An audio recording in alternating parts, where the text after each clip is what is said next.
Now, enthusiasts and journalists alike lamented the day BMW stopped making really good sport wagons, or at least importing them to the United States. But after spending some time with the BMW X3, I'm convinced that maybe they pulled a fast one on us, because this SUV has a lot more in common with a wagon than you might think.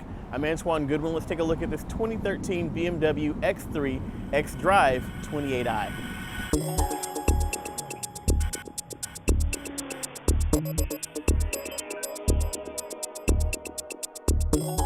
Now, our example is equipped with two different performance packages. The first being the M Performance package, which amongst other things adds these cool little M badges all over the vehicle.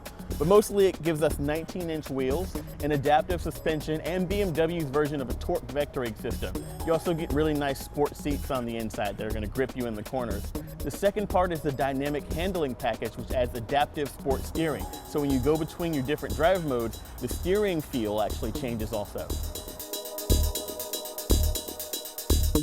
Now, you'll actually control all of those sort of adaptive performance bits with this rocker switch right here.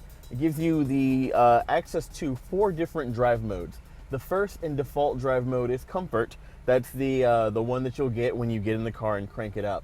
You can also rock it forward for Sport, which is going to give you a little bit more responsiveness on the pedal. It's going to liven up the adaptive steering just a little bit, and also firm up the adaptive suspension for better responsiveness all over. You can rock forward one more time to liven things up just a little bit more and to loosen up the traction control just a hair. There's also a traction control button here if you want to turn it completely off, but I'm not sure why you'd ever actually want to do that in an all-wheel drive vehicle. Plenty of grip. Then you can also rock back to the Eco Pro mode. This, in my opinion, is probably one of the most interesting modes in this vehicle, because it's not really a performance car. It's kind of a get from point A to point B vehicle. So Eco Pro will let you do that in the most fuel efficient way possible. In addition to resetting the steering and suspension to their most comfortable settings, it also does that eco mode trick that we've seen in a lot of vehicles, where it sort of dulls your pedal inputs and kind of tempers your lead foot. So it takes a little bit more pedal to get the vehicle going, but the upside of that is that you use less fuel. In the Eco Pro menu, you also get a couple of options that will allow you to further increase the fuel economy. The first thing is you can turn on what's called Eco Pro Climate Controls, which sets the air conditioning and heating system to their most efficient settings so that you save more fuel. You can also set a speed limit warning so that when you exceed a certain speed, you get a warning. We all know that the faster you drive, the more fuel you use, so you can set like a gentle reminder for yourself to keep it under a certain limit. There's also an interesting Eco Pro potential meter right here that will let you know how much fuel that you're going to be saving by, for example, if you reduce the Eco Pro speed limit to 60, you'll see that number jump up. And if you turn climate controls off of the Eco, you'll see it drop down. Dashboard technology is pretty much what we've seen in about maybe 4 or 5 different BMW vehicles of this generation before. If you want to get a really deep in-depth look and hear what Brian Cooley has to say about that, you can check out maybe the BMW X1 review. It's probably the most similarly equipped vehicle to this one. In short, the standard packaging is going to include a full array of digital audio sources, including HD radio and Bluetooth. You've got a technology package equipped here, which is going to add navigation and rear view and around view cameras technology. And then we've also got a premium audio package that's going to add satellite radio and a really nice sounding stereo.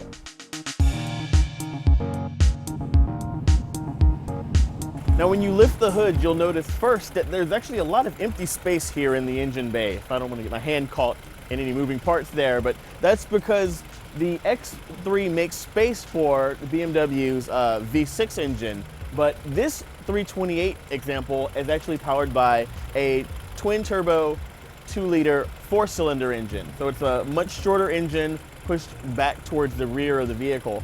Now, when I say twin turbo, what I actually mean is twin scroll. There's one turbocharger there with 2 scrolls. It spins up a little bit faster than a one large turbo would, so you get less lag.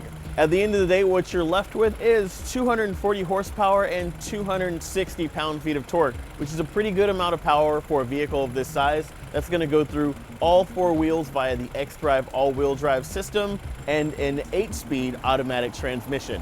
fuel economy is about 24 miles per gallon combined, which breaks down to 21 in the city and 28 on the highway.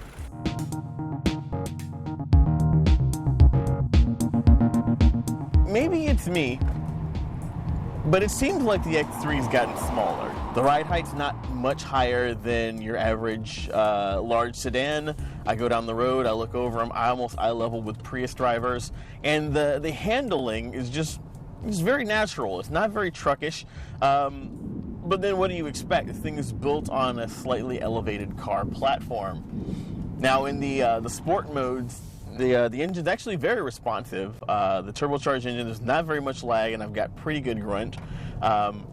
It's not really what I would consider a performance car, though. Don't let all those M badges fool you.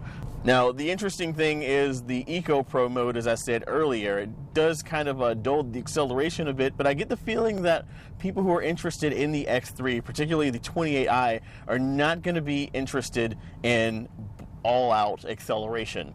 The car still has pretty good pickup.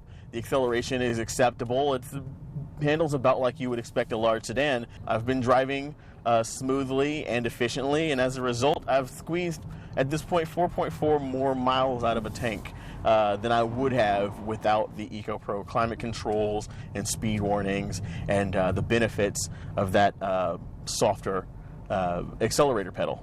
A part of me is still kind of leaning towards the X1 because personally, I like smaller vehicles, small hatchbacks. That's just my personal taste.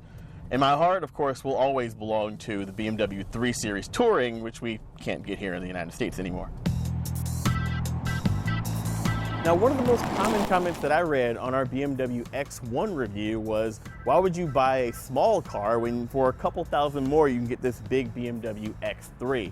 Now, not exactly an apples to apples comparison, because the 38.5 that'll get you out of the door on this X3 is actually the starting point. It doesn't include about $895 in destination fees, $3,000 for the M Sport package, $1,300 for the adaptive steering, and we haven't even started on the tech. All in, to get it as equipped as we have at CNET style today, $54,095. Now, that's a pretty penny, but it's actually not bad for a vehicle that's as well equipped as this one.